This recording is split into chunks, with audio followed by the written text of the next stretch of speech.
Welcome to news watch.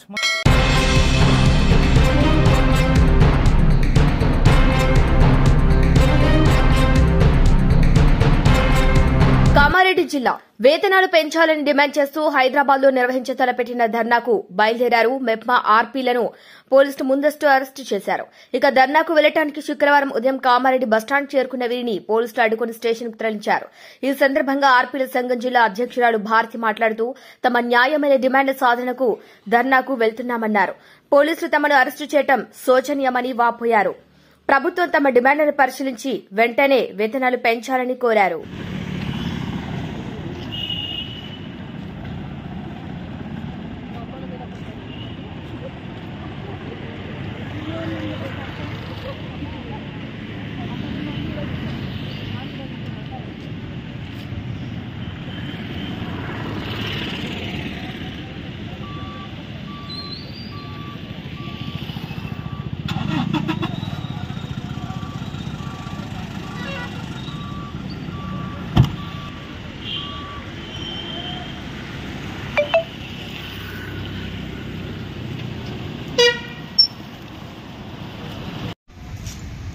మేము పట్టణ పేదరిక నిర్మూల సంస్థ మెప్మా ఆఫీస్లో 2007 నుంచి మా ఆర్పీలుగా పనిచేస్తున్నాము. గత ప్రభుత్వం నుంచి ఏ సర్వేలు చేసినా మేము వాళ్ళు చెప్పిన సంఘాల బలోపేతం, సంఘాలకు లోన్లు ఇప్పించడం, సంఘాల పని చేస్తున్నాం. అక్కడ నుండి మున్సిపల్లో ఏ సర్వే వచ్చినా దాన్ని చేస్తున్నాం. సర్వేలు ప్రతి ఒక్క సర్వే ఈ సర్వే చెప్పిన ప్రతి సర్వే సంఘాలకు వారధిగా మేము పనిచేస్తున్నాము. కుటుంబ సర్వే నుంచి స్టార్ట్ చేస్తే Dharani survey, corona survey, vaccine survey, Prajapalana survey, హరితహారము, వికలాంగుల ఒంటరి మహిళా సంఘాలు, నిరసరాయుల సర్వే, స్ట్రీట్ వెండర్ సర్వే, కిషోర బాలికల సర్వే, బడి బయట పిల్లల సర్వే చేస్తున్నాము. కొత్త సంఘాల ఏర్పాటు ఈ ప్రభుత్వం వచ్చి నుంచి గత ప్రభుత్వంలో ఈ సర్వేలన్నీ చేసి సక్సెస్ చేసినాము. అప్పుడు కూడా మేము కేటీఆర్ గారిని కానీ కేసీఆర్ గారిని కానీ రిక్వెస్ట్గా మా వేతనాలు సరిపోతలేవు, మేము ఇంత పని చేస్తున్నాం, వేతనాలు సరిపోతలేవు, పెంచండి సార్ అని అంటే ఆ ప్రభుత్వంలో మమ్మల్ని గుర్తించి ఫస్ట్ 2000 చేసిరు, తర్వాత 4000 చేసిరు, ఇప్పుడు 6000 చేసిరు. ఈ 6000 నుంచి మాకు జీతం సరిపోతలేదు. ఎందుకంటే ఈ సిచ్యువేషన్లో సరుకులు కానీ ఏది కొనాలన్నా మాకు ఇది రెంటే ఒక 3000 నుంచి 10,000 దాకా ఉన్నది. ఆ రెంట్ కట్టుకునే పరిస్థితుల్లో కూడా మేము లేము.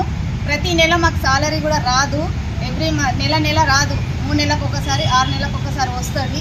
కాబట్టి ఈ ప్రభుత్వం వచ్చి నుంచి కూడా సంఘాల బలోపేతం చేయాలి, సంఘాల సర్వే చేయాలి. రీసెంట్గా వచ్చిన ప్రజాపాలనలో కూడా మేమందరం పాల్గొని ఆ సర్వే కూడా సక్సెస్ చేసినాము.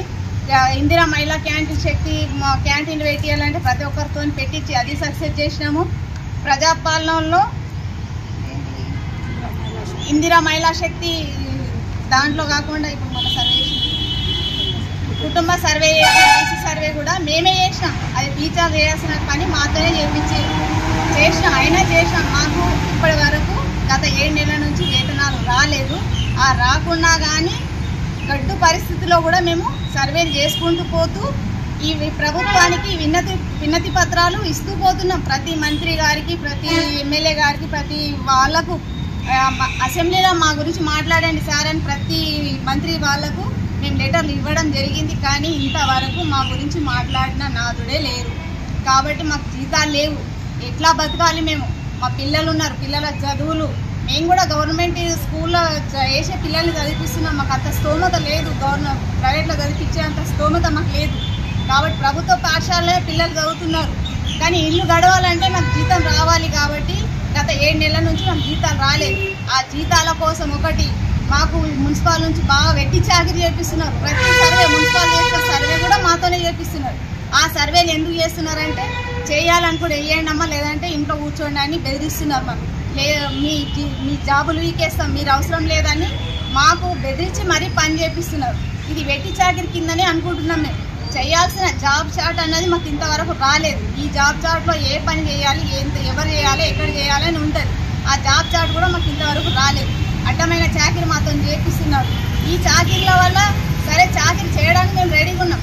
కానీ మాకు వేతనాలు 6,000 ఉన్నది. 6,000లో ఎంతమంది బతుకుతారో ఒకసారి ప్రభుత్వాన్ని అడుగుతున్నాం. మేము ఎంతమంది బతుకుతారో ఆ ప్రభుత్వాన్ని సమాధానం చెప్పమని చెప్తే మేము 6,000 మేము చేస్తాం. లేదు మాకు 15,000 నుంచి 25,000 వరకు సాలరీ కావాలని డిమాండ్ చేయడానికి ఈరోజు మెప్మా ఆఫీసు ఎండి ఆఫీసు ముట్టడి చేయడానికి వెళ్తున్నాం. వెళ్ళే వాళ్ళని అక్కడ హౌస్ అరెస్ట్ చేసి పోలీస్ స్టేషన్లో మా ఆర్పీలందరినీ కూర్చోబెట్టడం జరిగింది.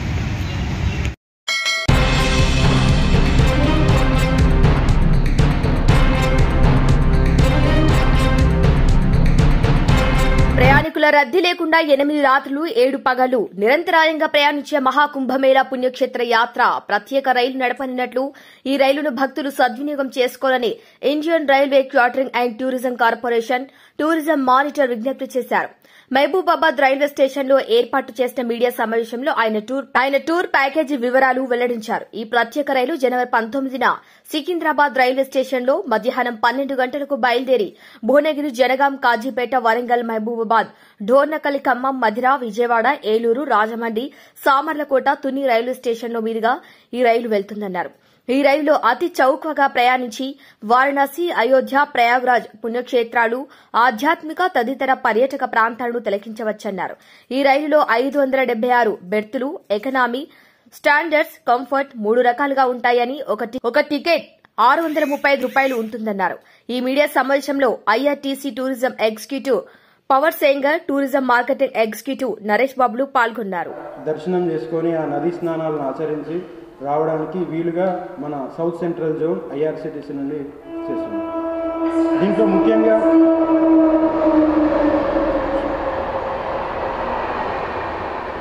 ఈ మహాకుంభ యాత్ర వచ్చేసి 7 రాత్రులు 8 పగలతో ఉంటుంది. దీంట్లో మొత్తం వచ్చేసి sleeper, third AC, second AC ఇట్లుంటాయి అన్నమాట. మొత్తం 576 సీట్స్ ఉంటాయి. దీంట్లో రన్ చేస్తున్నాం. సో వాళ్ళందరూ కూడా ప్రశాంతంగా వెళ్ళి అక్కడ దర్శనం చేసుకొని ఆ నదీ స్నానాలను ఆచరించి రావడానికి వీలుగా మన సౌత్ సెంట్రల్ జోన్ ఐఆర్సిటీసీ నుండి చేస్తున్నాం. దీంట్లో ముఖ్యంగా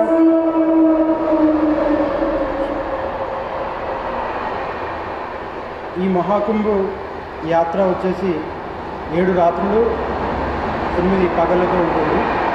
దీంట్లో మొత్తం వచ్చేసి sleeper, third AC, second AC ఇట్లుంటాయి అన్నమాట. మొత్తం 576 సీట్స్ ఉంటాయి. దీంట్లో స్లీపర్ వచ్చేసి 320, థర్డ్ ఏసీ వచ్చేసి 206 అండ్ సెకండ్ ఏసీలో 50 సీట్లు మాత్రం ఉంటుంది. మన మహబూబాబాద్లో ఉన్నటువంటి ఈ మహబూబాబాద్ జిల్లాకు సంబంధించిన ప్రయాణికులందరూ కూడా ఈ అవకాశాన్ని సద్వినియోగపరచుకోవచ్చు. మనకు దీంట్లో ఈ ట్రైను మన మహబూబాబాద్కి వచ్చేసరికి మధ్యాహ్నం మన సికింద్రాబాద్లో ప్రారంభమవుతుంది. మన మహబూబాబాద్కి వచ్చేసరికి 4 గంటలకు మన మహబూబాబాద్ చేరుకుంటుంది. ఈ యాత్ర ప్రారంభమవుతుంది. దీంట్లో మనం ముఖ్యంగా దర్శనీయ ప్రదేశాలైనటువంటి కాశీ, అయోధ్య, రామజన్మభూమి, దాంతోపాటు ప్రయాగ్రాజ్ ప్లేసులు కూడా కవర్ చేస్తాం. ఈ ప్యాకేజ్లో మనకి 22,000 ప్యాకేజ్లో ఇంక్లూడ్ ఏమేమి ఉంటుందంటే టోటల్ జర్నీ మొత్తం కన్ఫర్మ్డ్ బెర్త్లతో ఫ్రీ ఉంటుంది. ఏదైతే బెర్త్ ఇస్తున్నారో వాళ్ళకు, దాంతోపాటు సీనియర్ సిటిజన్స్ అందరికీ కూడా దాదాపుగా లోవర్ బెర్త్ ఇచ్చే అవకాశాలు ఉంటుంది. కొంతమంది ముందు వెనక ఇట్లా బుకింగ్ చేసుకున్న వాళ్ళందరికీ కూడా ఫ్యామిలీలంతా కూడా ఒకటే దగ్గర మనం చూపించి ఒకటే దగ్గర జోడించి చేయడం జరుగుతుంది. బెర్తులన్నీ కూడా ఒక దగ్గరనే ఉంటాయి. ఆ ఫ్యామిలీ మొత్తం కూడా ఎవరికి విడివిడిగా ఉండడానికి ఏమి ఉండదు, అందరిది కూడా ఒక దగ్గరే ఉంటుంది. దాంతోపాటు ఇక్కడ ఉన్నటువంటి వంట దానిలోనే తయారు చేయడం జరుగుతుంది. మన తెలంగాణ వంట దానిలోనే తయారు చేయడం జరుగుతుంది. స్నాక్స్, బ్రేక్ఫాస్ట్, లంచ్, డిన్నర్ ఇవన్నీ కూడా దాంట్లోనే ఉంటాయి. ఈ ప్యాకేజీలోనే ఉంటాయి అన్నమాట. ఎక్స్ట్రా ఛార్జెస్ ఏమీ ఉండవు అన్నమాట. సో ఇట్లాంటి ఈ అవకాశాన్ని మన మహబూబాబాద్ ప్రజలందరూ సద్వినియోగపరచుకోవాలని ఇక్కడ బోర్డింగ్ ఏర్పాటు చేయడం జరిగింది. 19వ తారీఖు జనవరి 4 గంటలకు, సాయంత్రం 4 గంటలకు ఇక్కడ బోర్డింగ్ ఉంటుంది. కాబట్టి మన మహబూబాబాద్ జిల్లాలో ఉన్న ప్రజానికాలందరూ కూడా ఈ యాత్రని సద్వినియోగపరచుకోండి. ఈ యాత్ర బుక్ చేసుకోవడం ఎలా అంటే మనకు www.irctc.com, ఇంకోసారి చెప్తున్నానండి, www.irctctourism.com అనే వెబ్సైట్ ద్వారా మనం ఈ ప్యాకేజ్ని బుక్ చేసుకోవచ్చు. లేదు అంటే మనకు డైరెక్ట్ ఆఫీస్కి కాల్ చేసి కూడా మనం బుక్ చేసుకోవచ్చు. లేదా ఏమైనా సందేహాలు ఉన్నా, డౌట్స్ ఉన్నా కానీ మనం రెక్టిఫై చేసుకోవచ్చు అన్నమాట.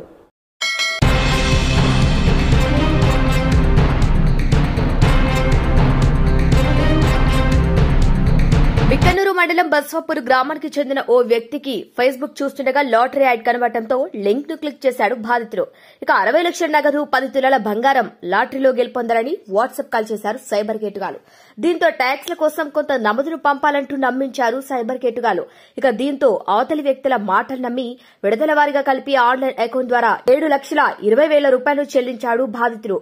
ఇక తిరిగి ఫోన్ చేయడంతో ఫోన్ స్విచ్ ఆఫ్ రావడంతో మోసపోయినని గ్రహించి 1930కి ఫోన్ చేసి ఫిర్యాదు చేశాడు బాధితుడు. ఇక స్థానిక బిక్కనూరు పోలీస్ స్టేషన్ లో బాధితుడు ఫిర్యాదు చేసినట్టుగా తెలుస్తోంది.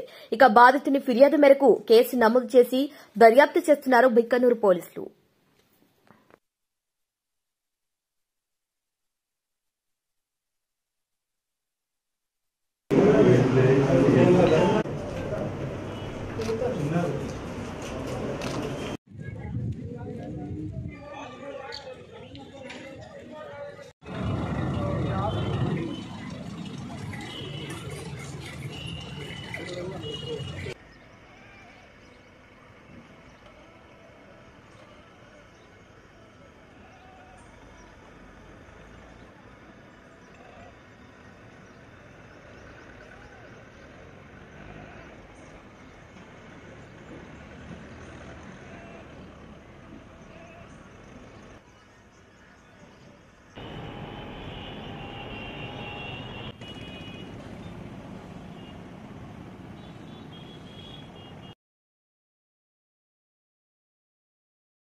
సంగారెడ్డి సెంట్రల్ జైలు సిబ్బంది తప్పిదం వల్లే రైతులకు బేడీలు. వికారాబాద్ పోలీసులకు సమాచారం ఇవ్వకుండా సైబర్ పోలీసులు సమాచారం ఇచ్చిన జైలు అధికారులు. జైలు రికార్డులో ఈదియా నాయక్ లగచర్ల కేసులో నిందితుడిగా కాకుండా బాలనగర్లోని ఓ కేసులో నిందితుడిగా ఉన్నట్లు పేర్కొన్నారు జైలు సిబ్బంది. ఇక జైలు అధికారులు ఉద్దేశపూర్వకంగా చేశారా, పొరపాటున జరిగిందా అనే కోణంలో దర్యాప్తు కొనసాగించడం జరిగింది. ఇక ఈ రోజు ఉదయం A2 సురేష్ జైల్లో వ్యవహరించిన తీరుతో మరింత అనుమానం పెరిగింది. ఇక 9 గంటల ప్రాంతంలో ఎవరితోనో ఫోన్ మాట్లాడాడు సురేష్. ఇక ఈరియాకి గుండె నొప్పి ఉంది, లాయర్లు మీడియాకి సమాచారం ఇస్తే గంటలో బెయిల్ వస్తుందని ఫోన్లో సురేష్ చెప్పడంతో సురేష్ ఎవరితో మాట్లాడారన్న దానిపై ఆరా తీస్తున్నారు అధికారులు. ఇక ఈరియా విషయంలో నిర్లక్ష్యం వ్యవహరించిన అధికారులపై చర్యలు తప్పవని హెచ్చరికలు జారీ చేశారు.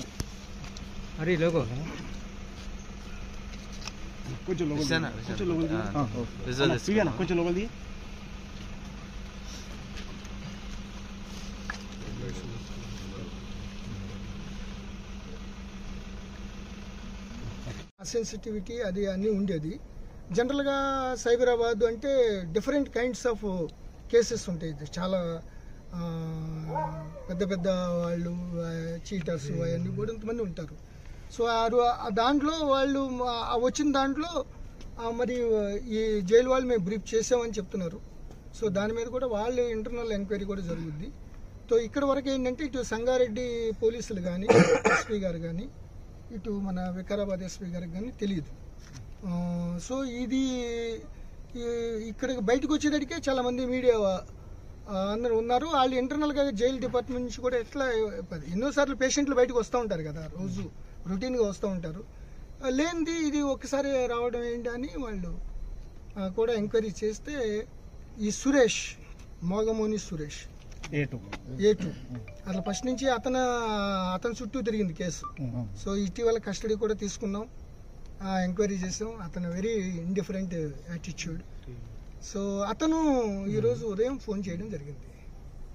ఉదయం 9 ఆ ప్రాంతంలో జైల్లోంచి. అది కొద్దిగా ఎలవలేండి వాళ్ళకి, వాళ్ళ నామ్స్ ప్రకారం సంస్కరణలు రిఫార్మ్స్. సో అది ఎవరికి చేశాడు ఏంటి అనేది కూడా ఎంక్వైరీ చేస్తున్నాం. సో అతను బయటికి వెళ్ళి ఇట్లా మీడియాని పిలవండి, అందరినీ సమాయత్తం చేయండి, అందరికీ చెప్పండి, లాయర్స్ కూడా చెప్పండి, త్వరగా బెయిల్ వచ్చేస్తుంది, గంటలో బెయిల్ వచ్చేస్తుంది అని చెప్పడం జరిగింది. అది రికార్డు కూడా అయింది. అది అంటే బెయిల్ కోసం ఆడిన నాటకం ఇదంతా అని కాదు, ఎంక్వైరీ చేస్తున్నాం. అట్లా అని కాదు కదా, మనం ఒక పేషెంట్ గురించి అంత ఇదిగా మాట్లాడొద్దు. హ్యుమానిటీ, మానవత్వం. మేము ఫస్ట్ నుంచి కూడా పోలీసులు, వికారాబాద్ పోలీసులు మేము కూడా ఆ జరిగిన సంఘటన దగ్గర నుంచి ఇప్పుడు కూడా ఎవరి మీద ఎటువంటి ఎక్స్ట్రా ఫోర్స్ ఉపయోగించింది లేదు. ఓన్లీ లీగల్గానే. అది ఒక డిస్ట్రిక్ట్ మ్యాజిస్ట్రేట్ మీద అటాక్ జరిగింది కాబట్టి, సడన్గా జరిగింది కాబట్టి, వెల్ ప్లాన్డ్గా జరిగిందనే ఉద్దేశంతో మేము ఇమీడియట్గా అరెస్టులు చేయడం జరిగింది. కానీ అరెస్టులో చేసిన 35 మందిని మేము రిలీజ్ చేసేయడం జరిగింది, జస్ట్ నిలబడినందుకు. సో వాళ్ళ బిహేవియర్ని బట్టి. సో మిగతా వాళ్ళని గట్టిగా మాట్లాడటం లేకపోతే గట్టిగా టార్చర్ చేయడం అసలు అది ఇట్స్ రూల్డ్ అవుట్. ఏదైతే వస్తున్నాయో రకరకాల పుకార్లు మీడియాలో వాటిల్లో వాళ్ళని కొట్టారు, వీళ్ళని కొట్టారు, ఇట్స్ కంప్లీట్ రాంగ్. ఎవరైతే వాళ్ళు కంప్లైంట్ చేశారో దాంట్లో అసలు వాళ్ళు ముద్దాయిలే లేరు. ముద్దాయిలు లేని వాళ్ళు ఇళ్ళకి వెళ్ళాల్సిన అవసరం ఏంటి? అదొక విషయం. కాబట్టి మేము ఫస్ట్ నుంచి రెస్టారెంట్గా ఉన్నాం. ఎందుకంటే రైతులకు సంబంధించిన విషయం. ఈవెన్ ఫస్ట్ శాఖర్ కేసు ఆర్బీ తాండాలో జరిగినప్పుడు కూడా అంత గట్టిగా వచ్చినా కూడా మేము చాలా రెస్టారెంట్ మెయింటైన్ చేసాం పోలీసులు. సో ఇప్పుడు కూడా ఇది ఇప్పుడు హ్యాండ్ కప్లు ఇట్లా అనేది ఎట్టి పరిస్థితుల్లో ఎస్పీ వికారాబాద్ కానీ even local Sangareddy continuous monitor చేస్తున్నారు కేసు. ఇక్కడ ఎక్కడ వచ్చిందంటే వీళ్ళు మనకు వీరిద్దరు పోలీసులు తెలియదు. సైబరాబాద్ పోలీసులు చాలా జనరల్గా ఎక్కువ మంది ముద్దాయిలు ఉంటారు కాబట్టి వాళ్ళకి జనరల్గా రిపోర్ట్లు పంపిస్తారు. వీళ్ళు మేము అడిగిన దాన్ని బట్టి మేము ఎంక్వైరీ చేస్తున్నాం. వాళ్ళు ఇంటర్నల్గా ఎంక్వైరీ చేసుకుంటారు. సో ఆ రావడంతో వాళ్ళతో కలిపి పంపించాం. సో వాళ్ళు ఏదో బాలానగర్ కేసు అని పెట్టడం జరిగింది. సార్ మీరు చెప్పాను కదా సార్, ఈరోజు సీఎం గారు చాలా దాని మీద సీరియస్ గా ఉన్నారు. హ్యాండ్ కప్ చేయటం అనేది కూడా సీరియస్. దాని మీద మీరు అట్లా విచారణ ఎంతవరకు వచ్చింది? అదే విచారణ కొనసాగుతుందా? నివేదిక కొనసాగుతుంది. హ్యాండ్ కప్స్ దాంట్లో ఫస్ట్ నుంచి మేము అదే చెప్తున్నాం కదా, చాలా రిస్ట్రెంట్గా ఉన్నాము. లగచర్ల విషయంలో చాలా చాలా రిస్ట్రెంట్ గాను సంయమనం పాటిస్తున్నామని. సో హ్యాండ్ కప్స్ చేసిన మాట వాస్తవం, అది ఓపెన్ గా తెలిసిందే, అందరికీ రికార్డ్ అయింది. సో ఆ నేపథ్యం ఎందుకు అసలు ఎందుకు ఎట్లా రొటీన్ గా జరిగిందా లేకపోతే ఏమన్నా ఇంటెన్షనల్ గా చేశారా లేకపోతే ఏదన్నా ఉందా అనే దానికోసం ఎంక్వైరీ కోసం వచ్చాము. అది ఎంక్వైరీ కంటిన్యూ అవుతుంది. కంప్లీట్ డీటెయిల్ గా నివేదిక ఎప్పటికలేవచ్చు. మా వరకు మేము ఇస్తాం. ఇంటర్నల్ గా జైల్ డిపార్ట్మెంట్ కూడా అయిపోతాయి అండి. రేపు రైతుకు బీడీలు వేసిన కేసులో అధికారుల పైన అంటే నిర్లక్ష్యంగా వ్యవహరిస్తే ఏమైనా చర్యలు ఉంటాయి? అదే మరి అప్పుడు ఇప్పుడు అది కానిస్టేబుల్స్ ఇప్పుడు వికారాబాద్ ఇదే ఇప్పుడు ఉన్న ఫ్యాక్ట్స్ అన్ని కూడా కన్సర్న్ అధికారులు పంపించడం. మీరు చెప్పిన యాంగిల్లో అదొక ఎంక్వైరీ సార్. తక్షణమే కనిపిస్తుంది కదా ఒక రైతుకి హ్యాండ్ కప్ కేసు రావడం, దాని మీద తక్షణ చర్యలు ఏమైనా ఉంటాయి? ఉంటే కేవలం గ్యారంటీగా ఉంటే దాని నివేదిక అంటే దానికి ఎవరైతే కన్సర్న్ ఇప్పుడు సైబరాబాద్ సంబంధించిన కానిస్టేబుల్స్ వాళ్ళు, సో వాళ్ళు కూడా జనరల్ గా ఈ లగచర్ల సంబంధించిన రైతులని చెప్పినట్టుగా అనిపించలేదు వాళ్ళకి. లగచర్ల కేసు అంటే వాళ్ళు సైబరాబాద్ రారు కదా, వాళ్ళు లగచర్లకు సంబంధించిన రైతుల కేసు అనేది వాళ్ళకి తెలియాలి కదా కానిస్టేబుల్స్ కి. సో అది వీళ్ళు చెప్పారా లేదా దాని మీద ఎంక్వైరీ జరుగుతుంది. మీరు ఇప్పుడు సైబరాబాద్ లో కేసులు వేరే ఉంటాయండి. చాలా పెద్ద పెద్ద సిరీస్ సైబర్ క్రైమ్స్ ఇవన్నీ ఉంటాయి. సైబరాబాద్ పోలీసులు తెప్పించారు వాళ్ళు. వికారాబాద్ నుంచి వచ్చింది అయితే గ్యారంటీగా మేము రైతు కాబట్టి అనే దాని మీద ఉంటుంది. సైబరాబాద్ అనేదానికి లేకపోతే వేరే కేసులు అనేటప్పుడు వాళ్ళు వాళ్ళ ఒక ఎస్ఓపి ఉంటుంది వాళ్ళకి. ఎవరికి నేను కూడా సిఆర్ చేశాను, S1, S2, S3 అని రకరకాల ఉంటాయి అన్నమాట. సో దాని మీద అది తెలిసి ఎట్లా చేశారు అనే దాని మీద దాన్ని ఇంటర్నల్ గా వాళ్ళు ఎందుకు తప్పు జరిగింది, ఎక్కడ జరిగింది, ఎట్లా పోయింది సైబరాబాద్ వాళ్ళకి తెలియదు. వాళ్ళకి వచ్చిన కానిస్టేబుల్స్ కి లగచర్ల రైతు అని తెలియదు. లగచర్ల కేసు అని లేదు దాంట్లో, అఫీషియల్ గా లగచర్ల కేసు అని లేదు. బాలానగర్ కేసు అని రాశారు. సో వాళ్ళు వచ్చారు. వాళ్ళకి వీళ్ళు బ్రీఫ్ చేశారా లేదా అనేది మేము చెప్పామంటే ఇట్లా ఉంది, నిన్నటి నుంచి జరుగుతుంది కదా. సో అదే వికారాబాద్ అంటే చాలా సెన్సిటివ్ ఉండేవాళ్ళం. బట్ ఎనీహౌ అది జరిగింది, చాలా అది వాస్తవం. డెఫినెట్గా అది కరెక్ట్ కాదు. అది ఇప్పుడు ఈ లగచర్ల కేసులో హ్యాండ్ కప్ చేయటం కరెక్ట్ కాదు. అది సంగారెడ్డి కానీ ఇటన్నీ తెలిసేది. ఎక్కడ మిస్కమ్యూనికేషన్ జరిగింది, అది ఇంటెన్షనల్ గా జరిగిందా, జస్ట్ యాక్సిడెంటల్ గా జరిగిందా ఏం జరిగింది అనేది, దానికి ఎవరు బాధ్యులు అనేది ఆటోమేటిక్గా వాళ్ళ ఇంటర్నల్ మాది అన్ని కూడా కంబైన్గా చేసి డెఫినెట్లీ టేక్ యాక్షన్. అంటే దీని వెనుక కూడా ఏమైనా రాజకీయ కోణం ఉండే అవకాశం ఉంటుంది, మిస్కమ్యూనికేషన్ వెనుక కూడా అది కూడా ఎంక్వైరీ చేస్తున్నాం. ఇప్పుడు మన సురేష్ అంటేనే ఈజ్ అ మ్యాన్ ఆఫ్ ఎన్ని రకాలు చేస్తున్నాడు కలెక్టర్ గారు. మేము కలెక్టర్ గారు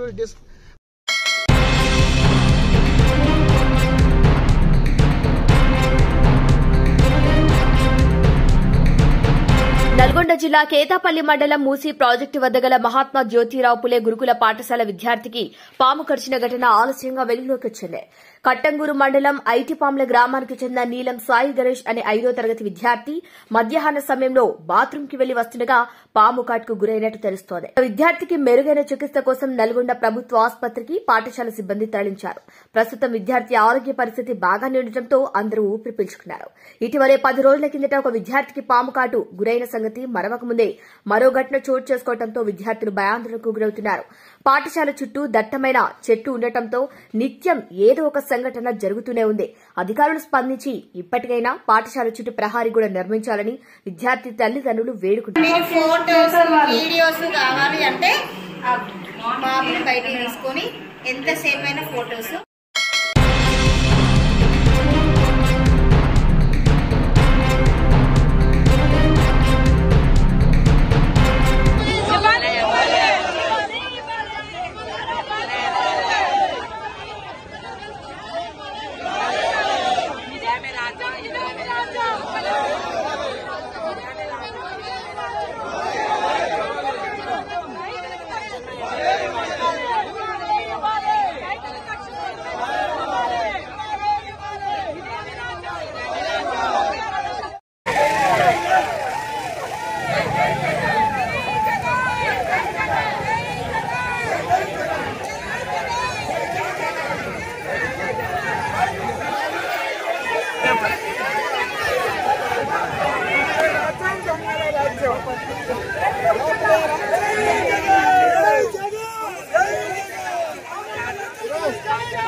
చేస్తున్న గాంధీ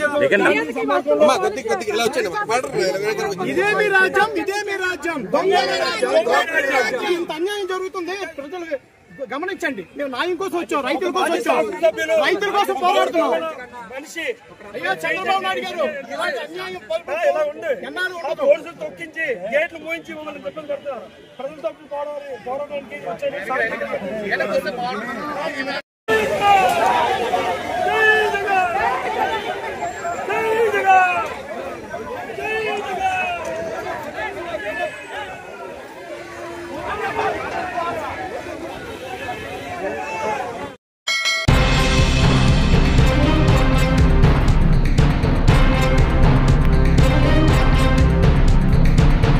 ఆంధ్ర భద్రాద్రి క్షేత్రంలో చిన్నజీయర్ స్వామి గారి చేతుల మీదుగా రామపాదకలు పట్టాభిషేకం 3000 మందితో నిర్వహించారు. ఈ కార్యక్రమంలో అహోబిలం స్వామివారు పాల్గొన్నారు. అనంతపల్లి శ్రీను దంపతుల సహకారంతో స్వామీజీ రావడానికి సహకరించారు. స్థలదాత చెలంకూరి సుబ్బయ్య తాత కుమారులు ఈ కార్యక్రమంలో పాల్గొన్నారు. పత్తిపాడు పురోహితులు సుబ్రహ్మణ్య శర్మ దగ్గరుండి కార్యక్రమాన్ని నడిపించారు. చాట్ల పుష్పారెడ్డి, రెడ్నం రాజా, గూగుల్ బుజ్జి, పత్రి రమణ టీం మెంబర్స్, మదినె నూకరాజు, నేతి శ్రీనివాస్, వీరవాడ నారాయణరావు టీం, పుప్పాల వెంకటరమణ, గనాల గంగాధర్ మొదలగు కమిటీ సభ్యులు పాల్గొన్నారు.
ఓం త్రిమూర్తయే నమః. త్రిమూర్తయే నమః. మంచిత ఓం త్రివిక్రమాయ నమః. పుణ్యచారిత్ర కీర్తనాయ నమః. ఓం త్రిలోకరక్షకాయ నమః. త్రిలోకరక్షకాయ. ఓం ధన్వినే నమః. ఓం ధన్వినే నమః. ఓం దండకారణ్యకర్తనాయ నమః. దండ పితృభక్తాయ నమః. పితృభక్తాయ నమః. ఓం జితేంద్రియాయ నమః. జితేంద్రియాయ నమః. ఓం జితక్రోధాయ నమః. దళనాయ నమః. ఓం తాటకాంతకాయ నమః. ఓం తాటకాంతకాయ నమః. ఓం వేదాంతసారాయ భేషజాయ నమః. ఓం ఓం విభీషణ పరిత్రాత్రే నమః. ఓం హర కోదండ ఖండనాయ నమః. ఓం ఓం శ్రీ రామాయ నమః. ఓం శ్రీరామాయ నమః. ఓం రామభద్రాయ నమః. ఓం రామచంద్రాయ నమః. ఓం రామచంద్రాయ నమః. ఓం శాశ్వతాయ నమః. ఓం శాశ్వతాయ నమః.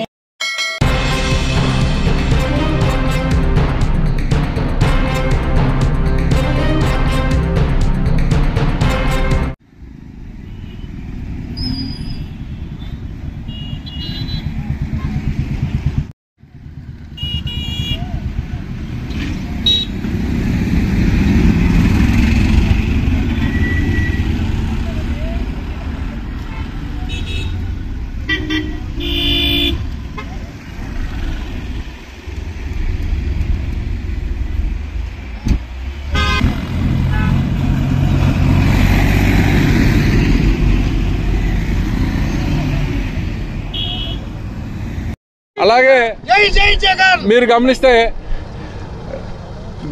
జగన్మోహన్ రెడ్డి గారు ఉన్నతమైనటువంటి ఆలోచనతో రైతు భరోసా కేంద్రాలు పెట్టి వారి ద్వారా ఈ క్రాప్ చేసి అంటే పండించేటువంటి ప్రతి పంటకి ఒక వివరాలు, అలాగే రైతు భరోసా కేంద్రాల ద్వారా కొనుగోలు చేసేటువంటి విధానాలు, అలాగే రైతుకి ఇన్పుట్ సబ్సిడీ పూర్తిగా మాయమైపోయినటువంటి పరిస్థితి, అలాగే పంట బీమా పథకం, ఉచిత పంట బీమా పథకాన్ని గత ప్రభుత్వం కొనసాగితే నేటి ప్రభుత్వం అది మొత్తాన్ని కూడా గాలికి వదిలేసినటువంటి పరిస్థితి.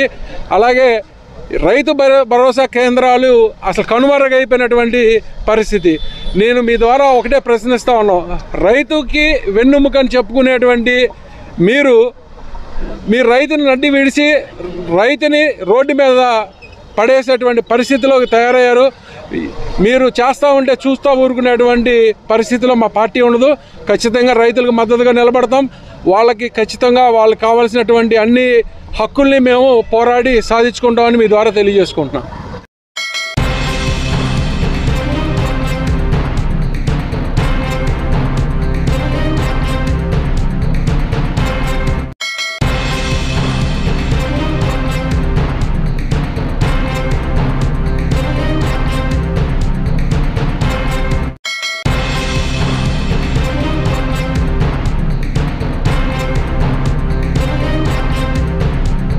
ఇప్పటివరకు అప్డేట్స్ మన బులెటిన్లో మళ్ళీ కలుద్దాం. చూస్తూనే ఉండండి న్యూస్ వాచ్.